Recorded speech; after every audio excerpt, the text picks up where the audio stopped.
પિતૃ નારાજ થશે તો મળશે આ 6 સંકેત।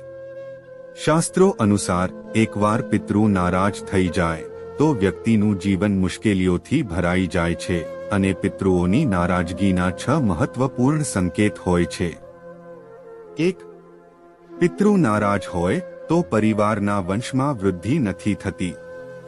ઘરના લોકો સંતાનહીન રહી જાય છે।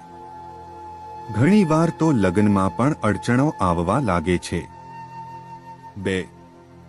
જો તમારા બનતા કામ બગડી જાય અને જરૂરી કાર્યોમાં અડચણો આવે છે તો આ પિતૃઓના નારાજ થવાના લક્ષણ છે। 3. જો ઘરના આંગણમાં પીપળાનો છોડ ઉગી આવે તો સમજી લો કે પિતૃદોષ આવ્યો છે। 4. ઘરમાં નાની નાની વાતો પર ઝઘડા થવા લાગે, ઘરના સદસ્યોના વચ્ચે મતભેદ થાય તો એ પણ પિતૃઓની નારાજગીનો સંકેત છે। 5.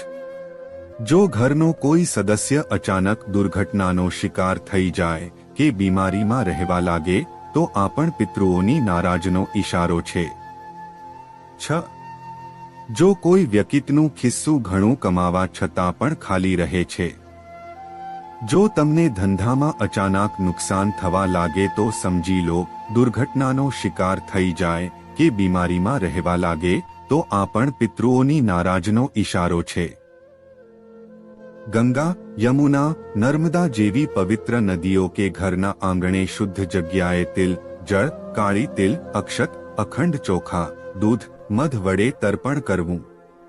પિંડદાન માટે ચોખા, તલ, ઘી અને દૂધથી પિંડ બનાવવામાં આવે છે।